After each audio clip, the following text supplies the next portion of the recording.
Welcome to the Cozy Tales Collective, your snug little corner for settling in with a comforting bedtime story. Tonight, I'm excited to share with you A Waif of the Mountains by Edward Sylvester Ellis. Before we dive into our story, if you love relaxing with bedtime tales and gentle affirmations, please consider subscribing to our channel. And if you'd like to support us further, a quick click on the like button would mean the world. Thank you so much for your kindness and support. Have a wonderful night and enjoy tonight's bedtime story. Home again. The horseman coming up the trail had assumed definite form. Checking his animal, he sat transfixed until the flying girl was beside him. Then he bent forward and in a choking voice answered, "Yes, Nellie, it is your father. God be thanked for permitting me to come to you again. And you are Nellie. But how grown!" Captain Dawson leaned over the side of his horse and, passing his strong arm around the waist of his daughter, lifted her up in front of him. Then he pressed his lips to hers, and half laughing and half crying asked, "Who's the happier, you or I?" "You can't be any happier than I."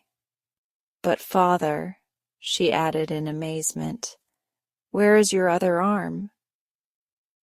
"Buried in Southern Virginia as a memento of my work for the Union, but, my dear child, I am here. Isn't that enough?" "Yes, bless your heart," she exclaimed, nestling up to him. "It all seems like a dream, but it isn't, for I can feel you. I am so sorry," she added, noticing the sleeve pinned to his breast. "How you must have suffered." "Nonsense. It isn't anything to lose an arm. It's not half so bad as having your head blown off or both legs carried away. After going nearly through the war without a scratch, I caught it just before Appomattox. But thousands were less fortunate, and I am thankful." "But why did you not write to me and tell me all this? Mr. Brush was sure you were dead, and I know the rest thought so too, though they didn't talk that way." "I did have a close call. I got the fever while in the hospital and didn't know so much as my own name for several weeks. Then, when well enough to write, I concluded to come myself, believing I could keep up with any letter and you would be gladder to see me than to receive anything I might send." While these words were passing, the steed remained motionless. But Nellie had observed from the first that her parent had a companion. "Father," she whispered, "you have someone with you." "Yes, my child. I had forgotten it in my delight at meeting you." A horseman was sitting as motionless as a statue in the trail behind them, the form of himself and animal clearly outlined in the obscurity. He had not spoken nor stirred since the coming of the girl. The head of the steed was high, but beyond and above it loomed the 119 head and shoulders of the man sitting upright like an officer of dragoons. The gloom prevented a fair view of his countenance, but Nellie fancied he was of pleasing appearance and wore a mustache. Captain Dawson turned his head and looked over his shoulder as if to locate the man. "That is Lieutenant Russell. He served under me during the latter part of the war. He is my friend, Nellie, for he saved my life." "Lieutenant," added the captain, elevating his voice, "this is my daughter Nellie, of whom you heard me speak so often." The young officer lifted his cap, the graceful gesture being plainly seen, and replied with a pleasant laugh, "Miss Dawson, I am glad to become acquainted with you, and hope I shall soon be favored with a better view. And I hope to see more of the one that was the means of saving my dear father, she was quick to reply. Well, I guess that was equal on both sides, for I should never have reached this place but for him. Father, what is that? Abruptly asked Nellie, shrinking closer to him. Have you a bear following you? That which caused the startled question was a huge animal, which came slowly forward from the gloom in which he had been enveloped. The horses showed no fear of him, and he sniffed at the skirts of the girl. Don't be alarmed, replied her father. You may consider him a lion or tiger or both combined. He is Lieutenant Russell's dog, Timon, one of the biggest, fiercest, but most intelligent and affectionate of his kind. We three are comrades, so you must accept him too as your friend. The two now gave rein to their horses, and within briefer time than would be supposed, every man in New Constantinople knew of the arrival of the couple and had given them right royal welcome. It was the most joyous incident in the history of the little mining settlement. Everyone knew of the corroding grief of Nellie Dawson, and there was not a heart that did not go out in sympathy to her. All were gathered around and within the crowded quarters of the heavenly bower, where the two men and Nellie ate their happy evening meal. Then the pipes were lighted, and with the girl perched upon her father's knee, the rest listened to his story, which he summarized, leaving the particulars for a more convenient occasion. I am sorry my long silence caused misgiving, said he, looking round in the faces of his friends, but it could not be very well helped. You have noticed that whereas I left New Constantinople with 2 arms, I am now 1 short. As I told Nellie, that happened in the very last days of the war. It was quite a loss, but you have little idea of how soon a man can become accustomed to it. The fact is, added the soldier with a grim smile, things are moving so well with me that I wouldn't give much to have the old limb back again. I have no doubt General Howard feels the same way. The pruned oak is the strongest, observed Parson Brush, provided it isn't pruned too much. With my wound came an attack of fever, which brought me nearer death than I ever was in battle. But I came out of it all, and here we are. What route did you take, Captain? Asked Wade Ruggles. By steamer to the Isthmus, then up the coast to San Francisco. There the lieutenant and I joined a party to Sacramento, and each bought a good strong horse. He had brought his dog Timon all the way from Virginia, where he was given to him by an old friend who wore the gray. We were hopeful of meeting Vose Adams in Sacramento, but he had not been there for weeks. Instead of him, whom should we come across but Ike Ho, who was also getting ready to start for this place. We 3 set out nearly 10 days ago, but Ike is still in the mountains.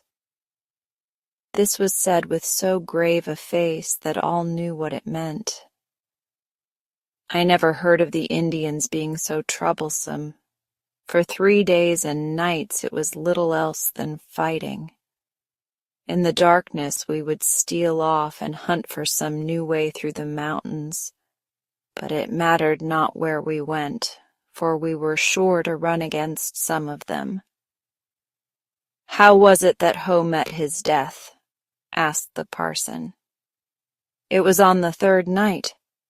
We hadn't seen a thing of the Indians since the noon halt, and were hopeful they had given up the hunt for us. We hadn't eaten a mouthful for 24 hours and were hungry enough to chew our boots. Ike found a place among the rocks, where a campfire couldn't be seen for more than a few rods, and started a blaze.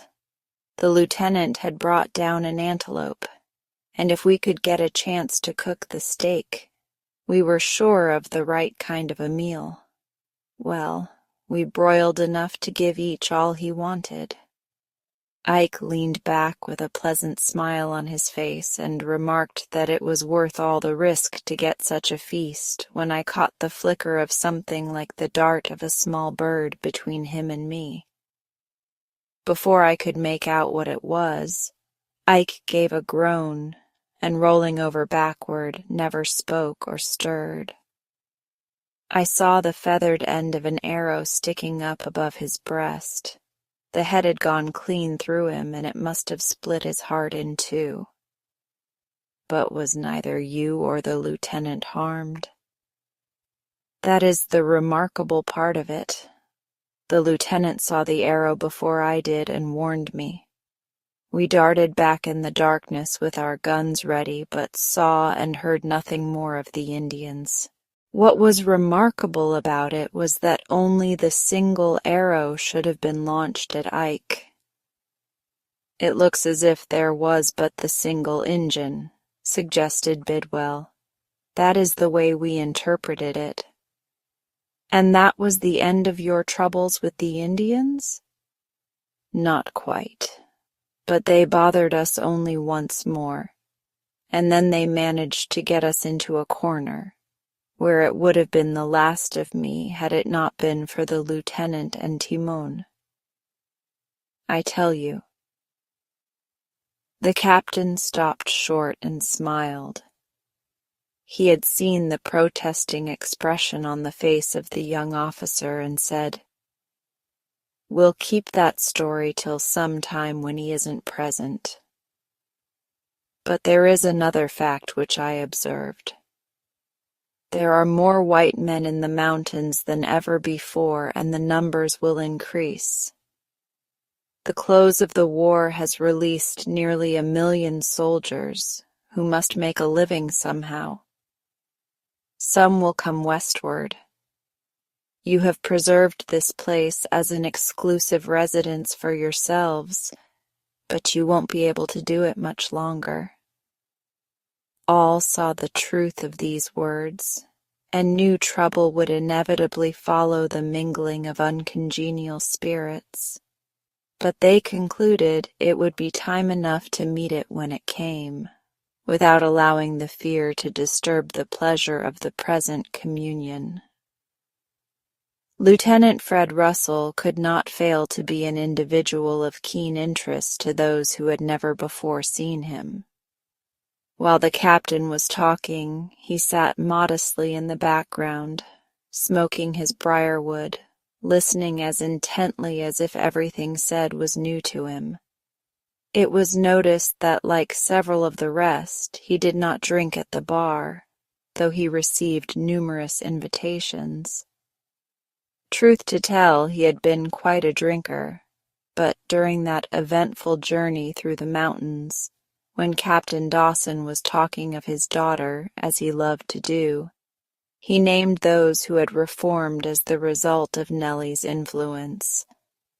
The young officer made no comment, but it struck him that if those rough, hardy men could abstain, it ought not to be difficult for him to do the same. And he did it. Few men were more prepossessing than the lieutenant. He was educated, about 24 years of age, and undeniably handsome. His campaigns of exposure, hardship, and fighting had hardened his frame into the mold of the trained athlete. The faded uniform which he still wore became him well. The ruddy cheeks had grown swarthy and browned, but when he removed his cap, the upper part of his forehead showed as white and fair as that of a woman. His nose was slightly aquiline, just enough to give character to his countenance. The hair, which was rather scant, was dark like the mustache and the small tuft on his chin. He wore fine, high cavalry boots, reaching above the knees, a sword, and, like the captain, was armed with revolver and Winchester rifle. Crouched at his feet was his massive dog, Timon, an object of as much interest as his master, for, curious as it may seem, he was the only canine ever owned in New Constantinople. He was of mixed breed, huge, powerful, and swift, seeming to combine the sagacity and intelligence of the Newfoundland, the courage of the bulldog, the persistency of the bloodhound, and the best qualities of all of them. Seeming to understand that he was among friends, he rested his nose between his paws and lay as if asleep. But those who gazed admiringly at him noted that at intervals he opened one of his eyes as if to say, "Strangers, I guess it is all right, but I'm taking no chances." Coming with the credentials that no one else ever bore, Lieutenant Fred Russell was sure of a warm reception at New Constantinople. The depletion of the population had left more than one cabin vacant, and the best of these was turned over to him. In it he found cooking utensils, rough but serviceable bedding and accommodations, and much better comforts than he was accustomed to during his campaigning. Having no immediate relatives, he had followed the discreet course of Captain Dawson, who deposited nearly all of his accumulated pay in a savings institution in the East, reserving only enough to ensure their arrival on the Pacific coast. Russell, like so many turned from consumers into producers by the end of hostilities, was obliged to decide upon the means of earning a livelihood. He had begun the study of law. At the time he answered the call for volunteers, and would have had no difficulty in taking it up again. But, somehow or other, he did not feel drawn thitherward.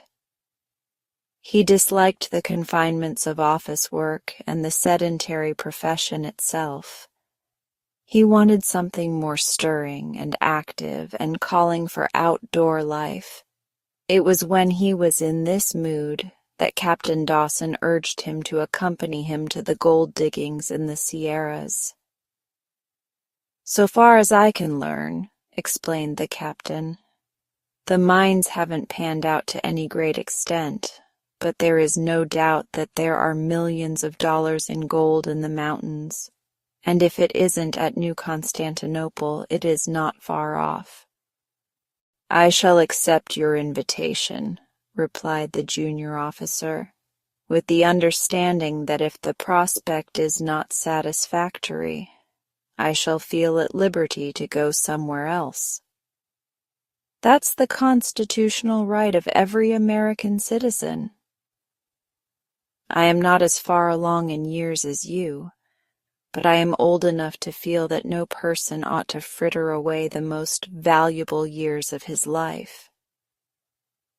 And thus it was that the lieutenant went to New Constantinople and received the heartiest welcome from everyone there. And yet among these citizens were two that had lately become partners and sharers of the same cabin, and who were oppressed with misgiving. "I tell you," said the parson late at night, when he and Wade Ruggles were smoking in their home, with no one near enough to overhear them, "Captain Dawson has made the mistake of his life." "How?" "In bringing Lieutenant Russell to New Constantinople." "I don't quite follow your meaning, parson." "Yes, you do. You understand it as well as myself. I have a suspicion of it, but are you afraid to trust me? You ought to know better than to ask that.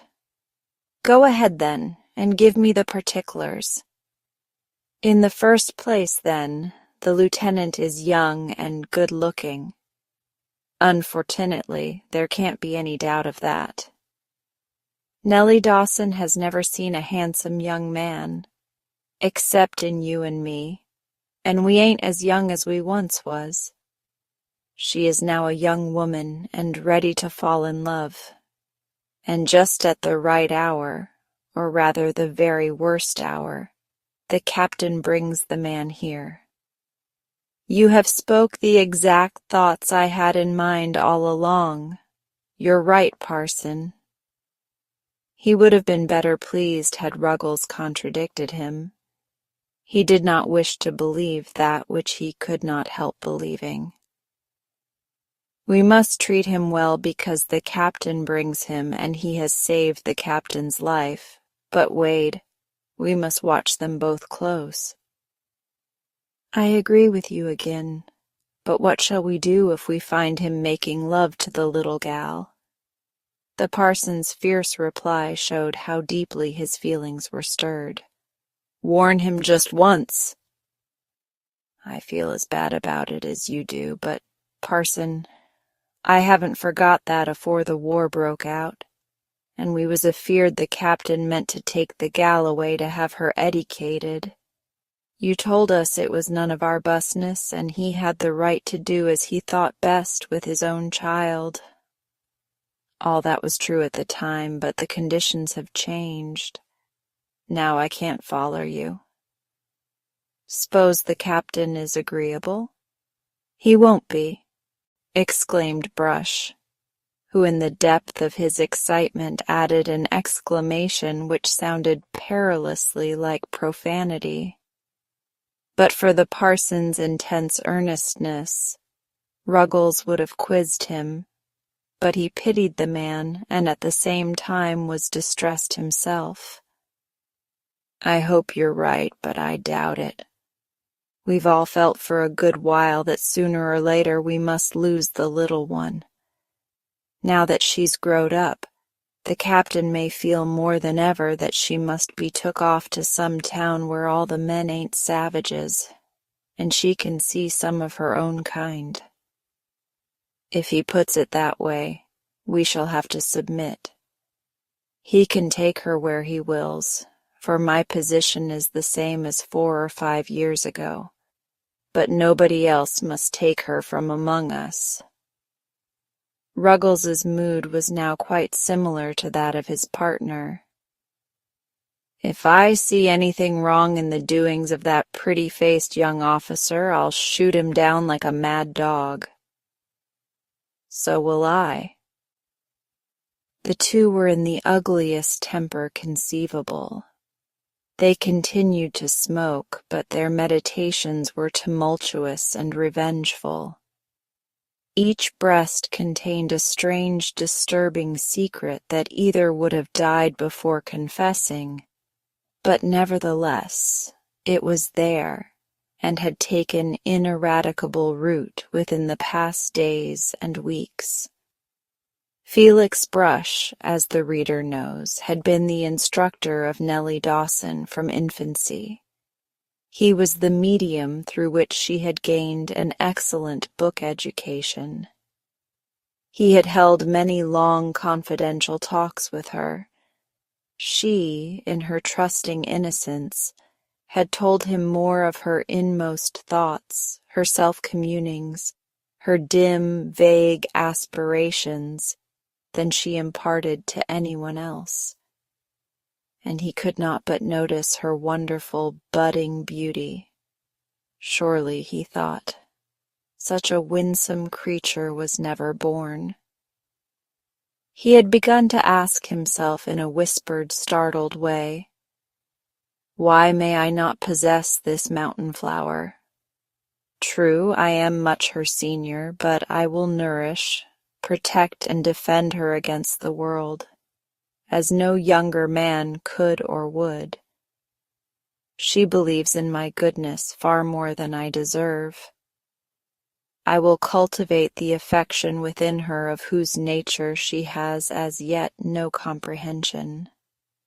By and by, when she is a few years older, perhaps I may claim her. More extraordinary things have happened and are happening every day. I have but to keep her uncontaminated from the world, of which I have told her so much, so that when she goes forth, she shall be under my guardianship, the most sacred guardianship of all, for it shall be that of husband. Ay, he added, his heart throbbing with the new, strange hope. All this, please heaven, shall come to pass if things go on as they are, and no younger man with better looks crosses my path. And now that younger and better-looking man had crossed his path, the knowledge seemed to rouse all the dormant resentment of his nature, and to undo the good that the girl herself had done in the years that were gone. He felt that if he lost her, if his cherished dream was to be rudely dissipated, he would go to perdition. And somewhat similar in range and nature were the communings of Wade Ruggles, who until this eventful evening had cherished a hope so wild, so ecstatic, so strange and so soul-absorbing that he hardly dared to admit it to himself.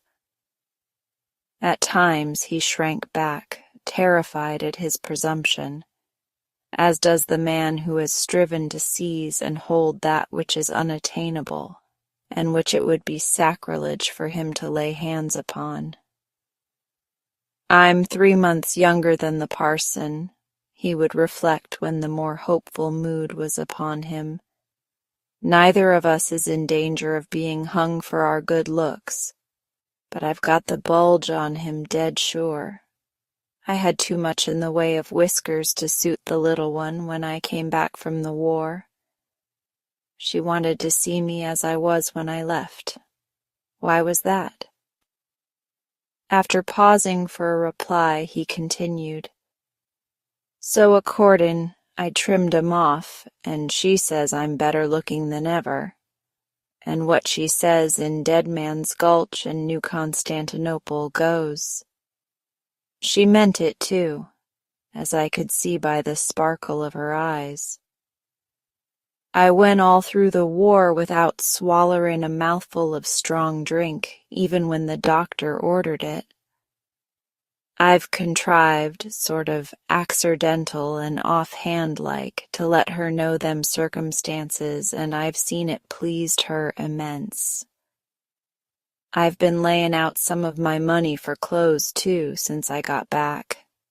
Vose bought me a coat in Sacramento, blue with brass buttons. I've had a necktie that has been laid away till the proper time comes to put it on. There are 3 or 4 yards of silk in it, and it will knock a rainbow out of sight. I didn't want to overwhelm her too sudden-like, and have been layin' back for the right occasion. It's a riv! I must knock that lieutenant out, and that necktie will do it. I'm mighty glad the parson hain't got any foolish dreams 'bout the gal.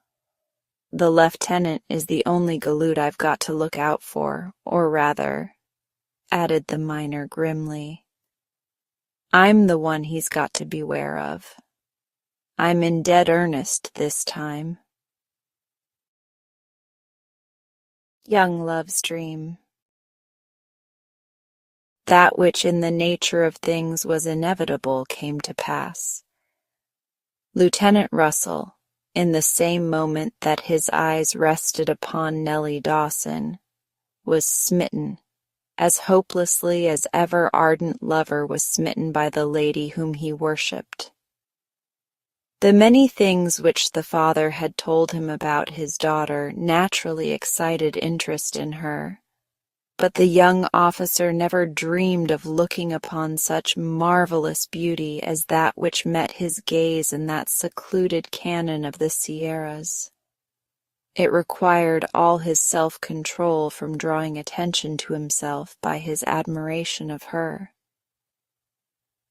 I never saw such a perfect combination of face, feature, and figure, he reflected when alone. It is an illustration of what nature can do when left to herself. Then, too, she has a fund of knowledge that is amazing, when all the circumstances are considered.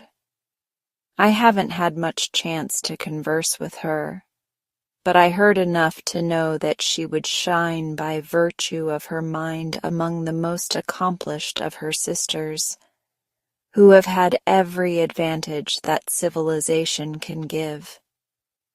She is a flower nourished on a mountain crag, exhaling all its fragrance, untainted by a poisonous breath from the outer world.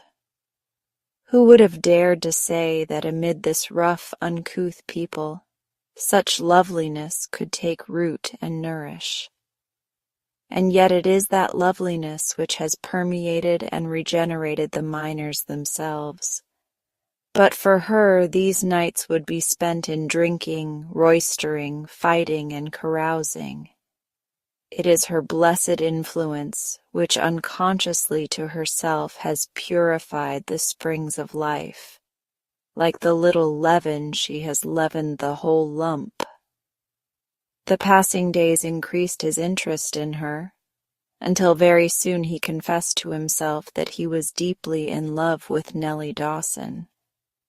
She had become dearer to him than his own life.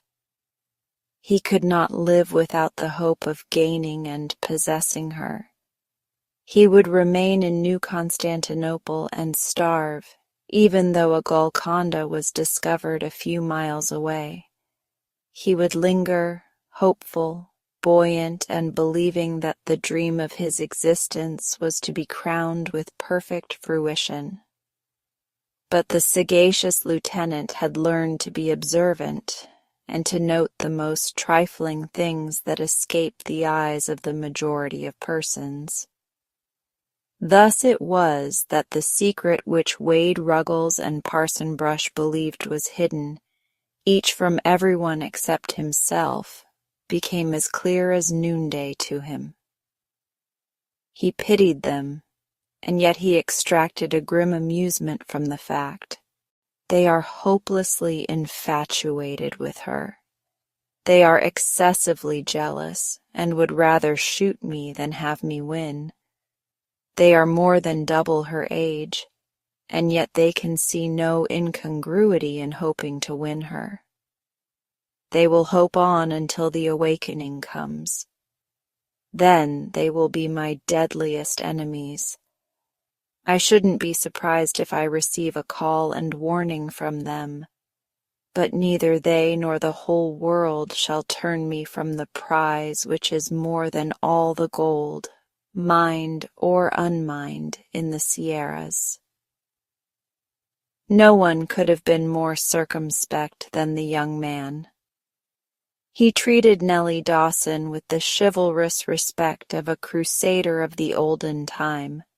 He was always deferential, and though he managed frequently to meet and chat with her, yet it invariably had the appearance of being accidental. Fortunately, his feeling of comradeship for Captain Dawson gave him a legitimate pretext for spending many evenings in his cabin, where it was inevitable that he should be thrown into the society of the daughter. Wade Ruggles and the parson noted all this with growing resentment. When it had continued for several weeks, the two friends had a conference over the situation. "I tell you, parson, it won't do to wait any longer," observed Ruggles, puffing away at his pipe. "Things is getting dangerous." "Do you think so?" asked his companion, who held precisely the same opinion but disliked to admit it. "There isn't a particle of doubt of it. Let me see. We agreed to give him warning, didn't we? Just once." Yes, it's only fair that you should let a man know afore you hit him, so he can brace himself for the shock, as it were. Well, if we are going to do it, there is no use of waiting. No use. It'll get worse every day. Let's go over to his place now. It isn't likely we'll find him there. He spends nearly every evening in the cabin of Captain Dawson.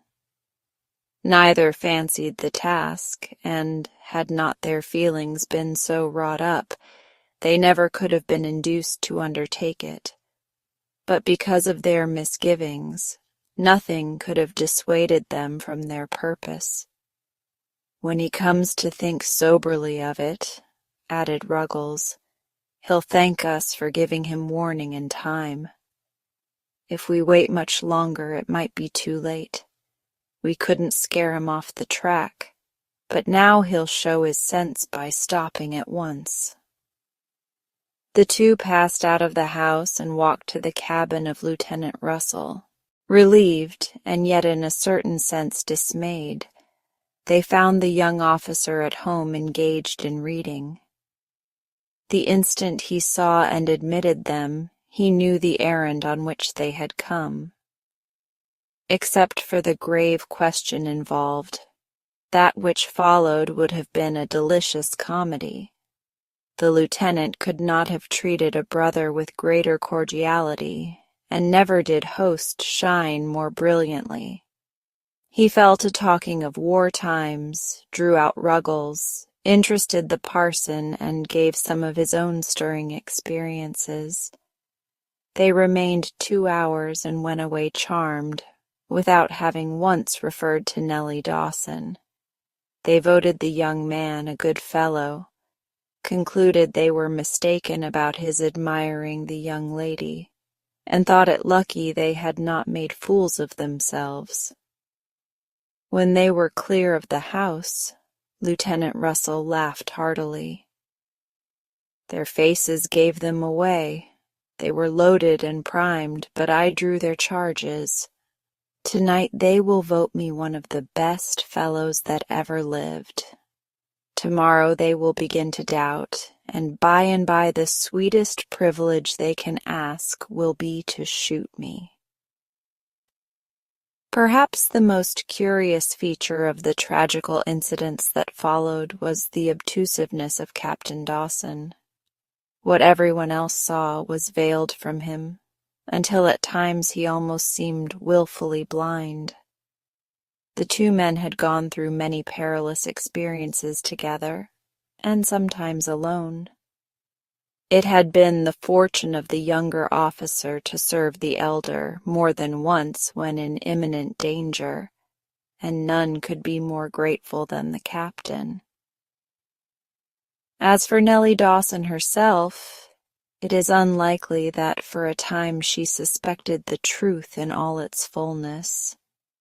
She knew that hers was a peculiarly sweet enjoyment, while her deft fingers were busy with some needlework, to listen to the reminiscences of the two. Sometimes she started with a shock of alarm, when the father pictured in his graphic way a situation from which it seemed no escape was open to him. Forgetful for the moment of the fact that he was there before her, alive and well, she fairly held her breath until the denouement came. Not until then were her fears wholly relieved, and when the parent rendered such glowing tributes to the bravery of the young officer, recalling events of so thrilling a nature that the lieutenant never would have dared to describe them in similar terms. How could the daughter help the kindling of admiration for the handsome young man? How could she avoid feeling grateful when she knew that he had risked his life for her parent, even on their late journey through the mountains? In truth, everything tended to fan the flame that had already been kindled in both hearts. It was late one night, after the tired Nellie had withdrawn, that the visitor made her the subject of the conversation, the approach being so tactful that the captain had no suspicion of its object. "Do you intend to spend all your life in this out-of-the-way corner of the world?" was the question of the lieutenant. "Probably I shall. Just before I went to war, I became convinced that my duty to my daughter demanded I should move to the East in order to give her the education she can never receive here. However, when I went to the war, there was no place except this where I could leave her. When I come back, I find her a young woman with excellent book knowledge, thanks to Brush and the kind attention of the others. Sometimes I think that she is so innocent and ignorant of evil that it will be better for her to spend the rest of her life here.